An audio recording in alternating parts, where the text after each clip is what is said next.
वरुण बजाज जी, कानूनी पहलू क्या है सर जिसको इशारा किया सुनील कुमार जी ने कि हेल्थ ग्राउंड सबसे मजबूत ग्राउंड होता है जिसके आधार पर आप जेल से बाहर आ सकते हैं। तो क्या, क्योंकि आप इस केस को शुरुआत से फॉलो कर रहे हैं, तो क्या आम आदमी पार्टी को ये लगता है, अरविंद केजरीवाल के पक्ष को ये लगता है कि ये वो ग्राउंड है जिस ग्राउंड के आधार पर वो जेल से बाहर आ सकते हैं? हाँ जी धर्मराज जी, इसमें दो एंगल हैं दैट आपने ये क्वेश्चन ठीक पूछा कि एक तो इस मैटर के रिगार्डिंग क्या प्रोविजन रहेगा बिकॉज बाहर आ सकते हैं या नहीं, दूसरा कानूनी पहलू क्या है। आई थिंक ये दोनों ही इंपॉर्टेंट पहलू बनते हैं। मैं एक बार एक दोनों को बता देता हूँ। पहली बात तो अगर आप देखिए, अरविंद केजरीवाल जो एक्यूज्ड है उनको ईडी मैटर में बेल मिल चुका है सुप्रीम कोर्ट से। तो अभी अगर उनको बाहर आना हो तो उनको सीबीआई मैटर में बेल की रिक्वायरमेंट है। That is the only limitation उनको बाहर आने से अभी जो रोका जा रहा है। सो अगर सीबीआई मैटर जो लिस्ट होना है उसमें इन्वेस्टिगेशन अभी चल रही है। So medical in any criminal matter, lot of defence lawyers take medical as a ground to get bail, just to let you know.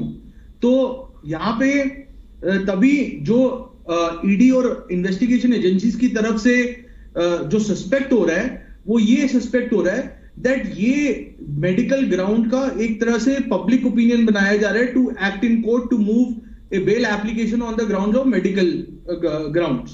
तो ये उसका एक प्री बिल्डअप बनाया जा रहा है, is the allegation which is emerging from the investigation side. However the opposite party, the accused is saying कि ये जेन्युइन कंसर्न है कि ये रिपोर्ट्स में रिफ्लेक्ट हो रहा है। अब इसको व्हाट इज द लॉ, आपको ये जानना जरूरी है। अगर ऐसी सिचुएशन आ जाए जब दोनों पार्टी एक व्यू दे रही हो, so what is the law in this situation. तो उसके लिए आपके दर्शकों को दो बहुत इंपॉर्टेंट पहलू जानना जरूरी है। पहली बात तो तिहाड़ जेल का गवर्नेंस स्ट्रक्चर क्या है, आपको ये समझना जरूरी है।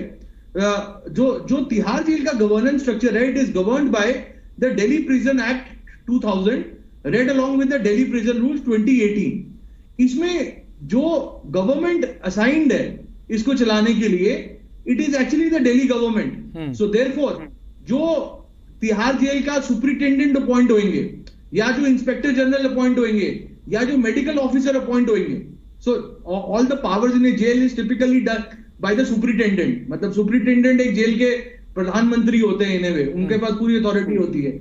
The superintendent is appointed by the Delhi government and approved by the LG, is the constitutional structure as per the Delhi prison rules.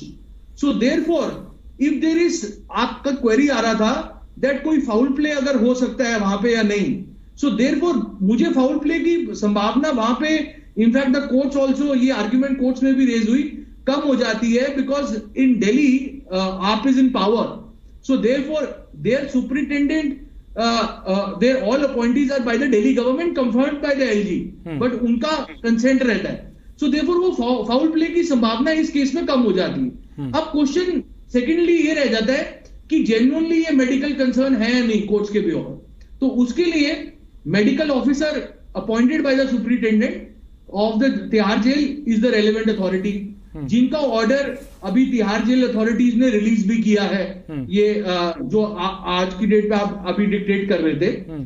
और उसके लिए आपको दो पहलू जानना जरूरी है दैट इनके मामले में, विच इज मिस्टर केजरीवाल के मामले में, स्पेसिफिकली राउज एवेन्यू कोर्ट ने ऑन मेडिकल ग्राउंड जब ये कंसर्न तब भी रेज कर रहे थे, ये एक ऑर्डर पास किया हुआ है which is saying that not only mister Kejriwal will be given medical attention, but क्योंकि उनको फाउल प्ले सस्पेक्ट हो रहा था राउज एवेन्यू कोर्ट में जब ये हियरिंग हो रही थी, उन्होंने pursuant to the order dated 22 April 2024 बोला है कि एक मेडिकल बोर्ड फॉर्मुलेट होएगा for mister Kejriwal to supervise his health, which will include a specialised diabetic doctor from AIIMS to supervise his health. और अगर उन मेडिकल बोर्ड पे कोई भी कंसर्न रेज करना हो तो mister Kejriwal wife Sunita Kejriwal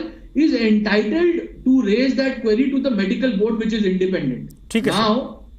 now last query कह रहा हूं मैं, लास्ट क्वेरी कह रहा हूं। अगर अगर इनका जो डिफरेंस आ रहा है ऑन द वेट लॉस और जो मेडिकल कंडीशन ये प्रिस्क्राइब्ड है, अगर ये इसमें एक सत्य भी है, तो मैं आपको एक लीगल राइट बताता हूं जो इनके पास है। Against that order they can immediately file A contempt proceeding before the Rouse Avenue court की आपका ऑर्डर वायलेट हो गया। पर अभी वो क्या रहा है, there is no filing before the court. मैं इस पे आपके पास आता हूं सर। वरुण बजाज जी, जो सर ने कहा कि अगर आम आदमी पार्टी को कोई दिक्कत है, कोई तकलीफ है, उनको लग रहा है कि जो जेल की तरफ से जो डाटा दिया गया है वो मैनिपुलेटेड है, तो आपको चाहिए कि भाई उसको आप चैलेंज करें कोर्ट में, एक एप्लीकेशन डालें, और आप तो भाई संपन्न लोग हैं, तुरंत आपकी चीजें एक्सेप्ट होगी, उस पर सुनवाई भी होगी।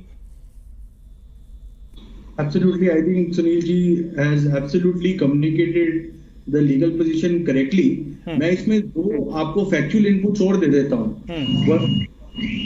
5 स्टार का ऑर्डर है राउज एवेन्यू कोर्ट का, जिसमें मेडिकल कंडीशन मेंटेन रखना of the accused is mandatory. So therefore not only an application, I am of the legal view, they can straight away file A contempt of court, because वो order की ये violation हो जाती है अगर उनकी health maintain नहीं हो रही है।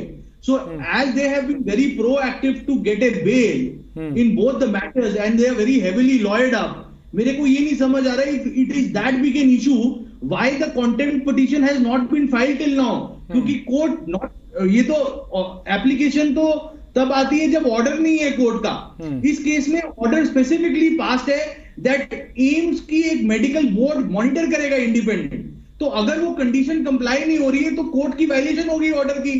तो ये कॉन्टेम्प्ट पिटीशन क्यों नहीं मूव कर रहे हैं, why are they going to media? This legally I am not able to understand. इसका यहीं पे मोटिवेशन इसका वो होता है मोर देन लीगल, यही इस केस में यहाँ डिफरेंस नजर आता है।